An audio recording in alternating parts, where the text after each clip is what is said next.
Hi, ಎಲ್ಲರಿಗೂ ಕಥಾಕನಜು YouTube ಚಾನಲ್ಗೆ ಆತ್ಮೀಯವಾದ ಸ್ವಾಗತ. ಇವತ್ತು ನಾನು ಸರ್ವಮಂಗಳ ಮಾಂಗಲ್ಯ ಕಥೆಯ 61ನೇ ಎಪಿಸೋಡ್ನ ಜೊತೆ ನಿಮ್ಮ ಮುಂದೆ ಬಂದಿದ್ದೇನೆ. ಈ ಕತೆ ನಿಮಗೆ ಇಷ್ಟವಾಗಿದ್ದಲ್ಲಿ ಅಥವಾ ನೀವಿನ್ನು ಹೊಸದಾಗಿ ನಮ್ಮ ಚಾನಲನ್ನು ನೋಡ್ತಾ ಇದ್ದಲ್ಲಿ ತಪ್ಪದೆ ನಮ್ಮ ಚಾನಲನ್ನು ಸಬ್ಸ್ಕ್ರೈಬ್ ಮಾಡಿ. ಹಾಗೆ ಕಥೆಯ ಬಗ್ಗೆ ನಿಮ್ಮ ಅನಿಸಿಕೆಗಳನ್ನು ಕಮೆಂಟ್ ಸೆಕ್ಷನ್ನಲ್ಲಿ ತಿಳಿಸಿ. ಕೊನೆಗೂ ಪಾರ್ಥನ ಮದುವೆಯ ದಿನ ಬಂದೇ ಬಿಟ್ಟಿತ್ತು. ಮನೆಯವರೆಲ್ಲ ಬಹಳ ಆಸ್ಥೆಯಿಂದ ಓಡಾಡುತ್ತಿದ್ದರೆ ಭ್ರಮಳ ಗೈರು ಯಾರ ಗಮನಕ್ಕೂ ಬಾರಲಿಲ್ಲ. ಎಲ್ಲರೂ ಅವರವರ ಕೆಲಸಗಳಲ್ಲಿ ನಿರತರು. ರಾಮ್ ಹಾಗೂ ಶ್ಯಾಮ್ರವರ ಖುಷಿಗಂತೂ ಪಾಡವೇ ಇರಲಿಲ್ಲ. 3 ಮಕ್ಕಳಲ್ಲಿ ಪಾರ್ಥನ ಮೇಲೆ ಅವರಿಬ್ಬರಿಗೂ ಮಮತೆ ತುಸು ಹೆಚ್ಚೆ. ಕರುಣಾಕರ್ ಅವರ ಮುಖದಲ್ಲಿ ತನ್ನ ಮಗಳು ಇಷ್ಟು ದೊಡ್ಡ ಮನೆತನಕ್ಕೆ ಸೊಸೆಯಾಗಿ ಹೋಗುತ್ತಿದ್ದಾಳೆ ಎಂಬ ಖುಷಿ ಎದ್ದು ಕಾಣುತ್ತಿತ್ತು.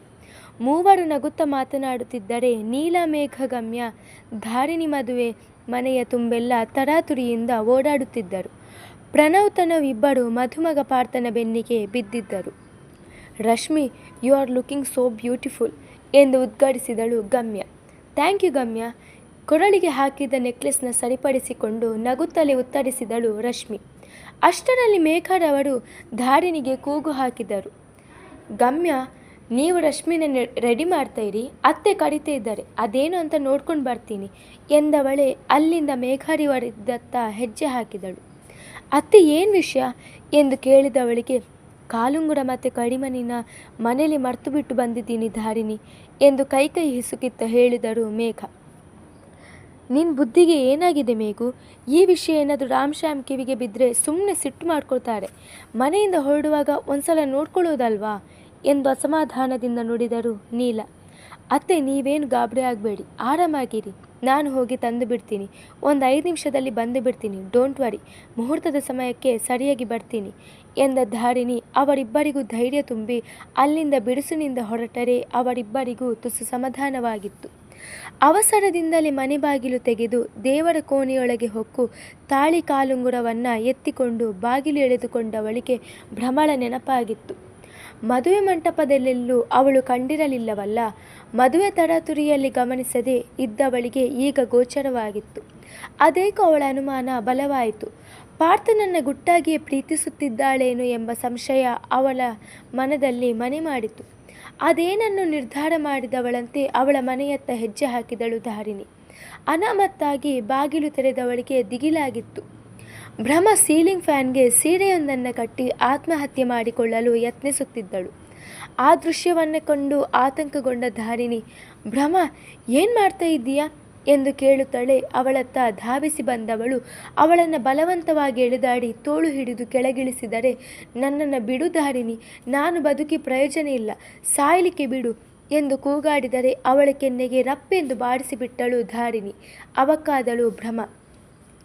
ಏನು ಮಾಡೋಕ್ಕೆ ಹೊರಟಿದ್ದೀಯಾ? ಈಗ ಸಾಯುವಂಥದ್ದು ಏನಾಯಿತು ನಿಂಗೆ?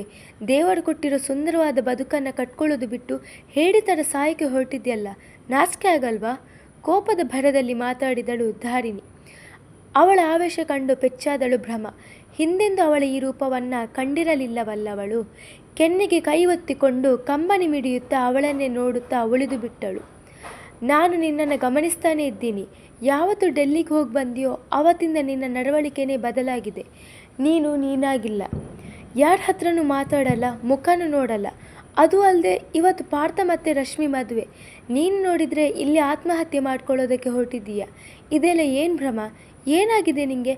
ಅಷ್ಟೊಂದು ಉತ್ಸಾಹದಿಂದ ಇದ್ದ ಹುಡುಗಿ ಈಗ ಜೀವನನೇ ಬೇಡ ಅಂತ ಆತ್ಮಹತ್ಯೆ ಮಾಡ್ಕೊಳ್ಳೋದಕ್ಕೆ ಹೊರಟಿದ್ದೀಯಲ್ಲ, ಅಂಥದ್ದೇನಾಯಿತು ಎಂದು ಅಸಹನೆಯಿಂದ ಕೇಳಿದವಳು.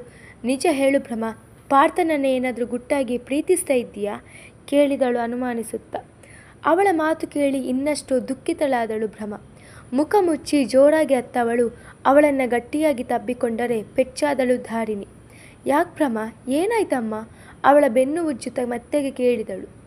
ಇಷ್ಟು ದಿನ ಮನದಲ್ಲಿ ಮಡುಗಟ್ಟಿದ್ದ ನೋವನ್ನು ಅವಳ ಮುಂದೆ ತೋಡಿಕೊಳ್ಳುವ ಮನಸ್ಸು ಮಾಡಿದ ಹುಡುಗಿ ತನ್ನೆದೆಯನ್ನು ಸುಡುತ್ತಿದ್ದ ಬಹುದೊಡ್ಡ ಸತ್ಯವನ್ನು ಅವಳ ಬಳಿ ಅರುಹಲು ದೃಢ ನಿರ್ಧಾರ ಮಾಡಿದಳು. ತಪ್ಪು ಮಾಡಿಬಿಟ್ಟೆ ಧಾರಿಣಿ, ನಾನು ಜೀವನದಲ್ಲಿ ತುಂಬ ದೊಡ್ಡ ತಪ್ಪು ಮಾಡಿಬಿಟ್ಟೆ ಎಂದು ಬಿಕ್ಕಳಿಸಿದವಳು ಅದು ಹೋಟೆಲ್ನಲ್ಲಿ ನಡೆದ ಘಟನೆಯನ್ನು ಅವಳ ಬಳಿ ವಿವರಿಸಿದರೆ ಶಿಲೆಯಂತೆ ನಿಂತು ಬಿಟ್ಟಳು ಧಾರಿಣಿ.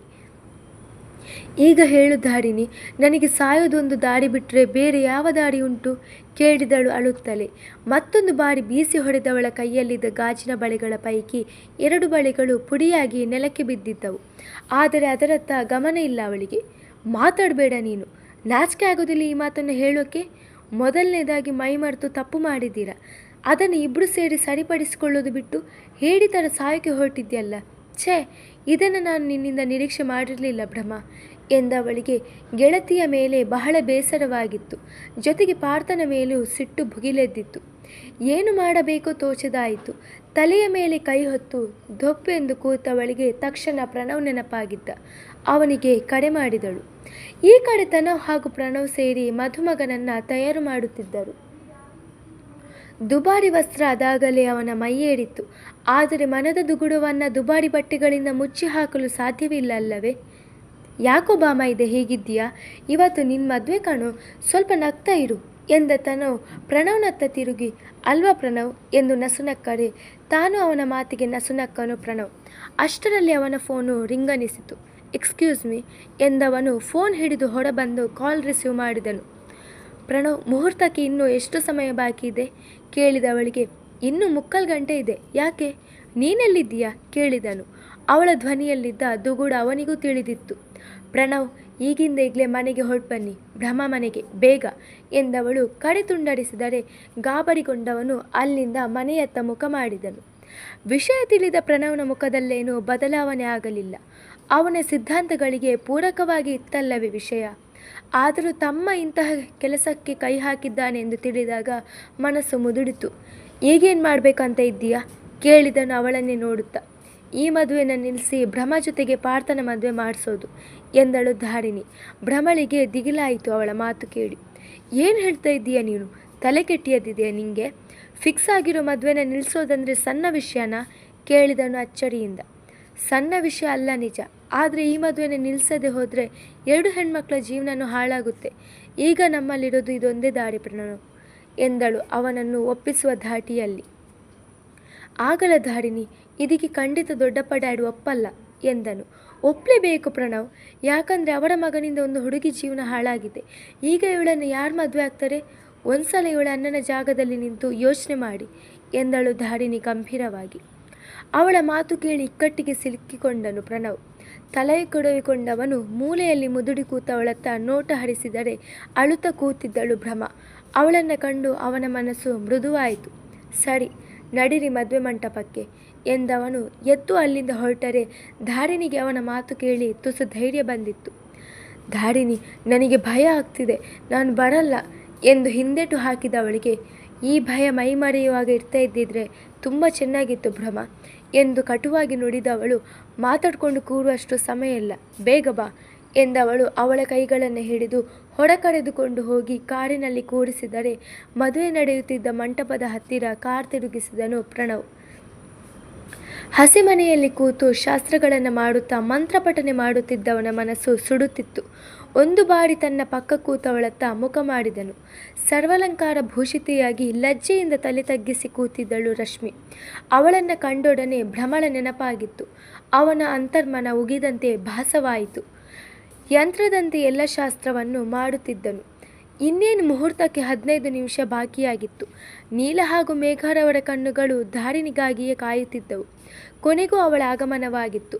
ಒಂದು ಬಾರಿ ನೆಮ್ಮದಿಯಿಂದ ನಿಡುಸುಯಿದವರಿಗೆ ಮರುಕ್ಷಣವೇ ಆಘಾತವಾಗಿತ್ತು.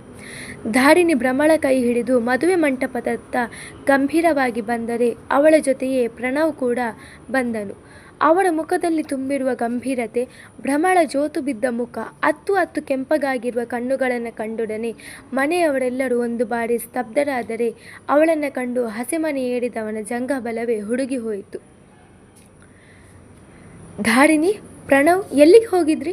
ಭ್ರಮ ಯಾಕೆ ಹೀಗಿದ್ದಾಳೆ ಎಂದು ಆತಂಕದಿಂದ ರಾಮ್ರವರು ಪ್ರಶ್ನೆ ಮಾಡಿದರೆ, ಹೇಳ್ತೀನಿ ಮಾವ, ಅದಕ್ಕಿಂತ ಮುಂಚೆ ಈ ಮದುವೆನ ನಿಲ್ಲಿಸಿ ಎಂದಳು. ಹೈರಾಣಾದನು ಪಾರ್ಥ. ಅವಳ ಮಾತು ಕೇಳಿ ಮನೆ ಮಂದಿಯೆಲ್ಲ ಸ್ತಬ್ಧರಾದರು. ಧಾರಿಣಿ, ಏನಮ್ಮ ಹೇಳ್ತಾ ಇದ್ದೀಯಾ? ಮದುವೆನ ನಿಲ್ಲಿಸ್ಬೇಕಾ? ತಮಾಷೆ ಮಾಡ್ತಿದ್ದೀಯಾ ಕೇಳಿದರು ಶ್ಯಾಮ್. ತಮಾಷೆ ಅಲ್ಲ ಡ್ಯಾಡ್, ಮದುವೆ ಆಗಬೇಕಾಗಿರೋ ಹುಡುಗಿ ಇಲ್ಲಿದ್ದಾಳೆ, ಅದಕ್ಕೆ ಮದುವೆನ ನಿಲ್ಲಿಸಿ ಅಂತ ಇದ್ದೀವಿ ಎಂದನು ಪ್ರಣವ್ ಗಂಭೀರವಾಗಿ. ಎಲ್ಲರ ಅವಕ್ಕಾಗಿ ಒಬ್ಬರ ಮುಖ ಒಬ್ಬರು ನೋಡಿಕೊಂಡರೆ ಅದಾಗಲೇ ಸೇರಿದ ಜನರ ಗುಂಪು ಗುಸುಗುಸು ಆರಂಭವಾಗಿತ್ತು. ಪ್ರಣವ್, ಏನು ಹೇಳ್ತಾ ಇದ್ದೀಯಾ? ಇಷ್ಟು ಜನರ ಮುಂದೆ ಮನೆ ಮರ್ಯಾದೆ ಯಾಕೆ ಕಳೀತಾ ಇದ್ದೀರಾ? ಅದೇನಾಯ್ತಂತ ಹೇಳಬಾರ್ದಾ ಎಂದು ಕೋಪದಿಂದ ಕೇಳಿದರು ರಾಮ್. ಅವರೆಲ್ಲರಿಗೂ ನಡೆದ ವಿಷಯವನ್ನು ತಿಳಿಸಿದರು ಧಾರಿಣಿ ಹಾಗೂ ಪ್ರಣವ್. ಅವರ ಮಾತು ಕೇಳಿ ಮನೆಯವರು ಜೀವಂತ ಶವವಾಗಿ ಹೋದರೆ ಪಾರ್ಥನಿಗೆ ಸತ್ತು ಹೋದ ಹಾಗೆ ಭಾಸವಾಗಿತ್ತು. ಒಡನೆ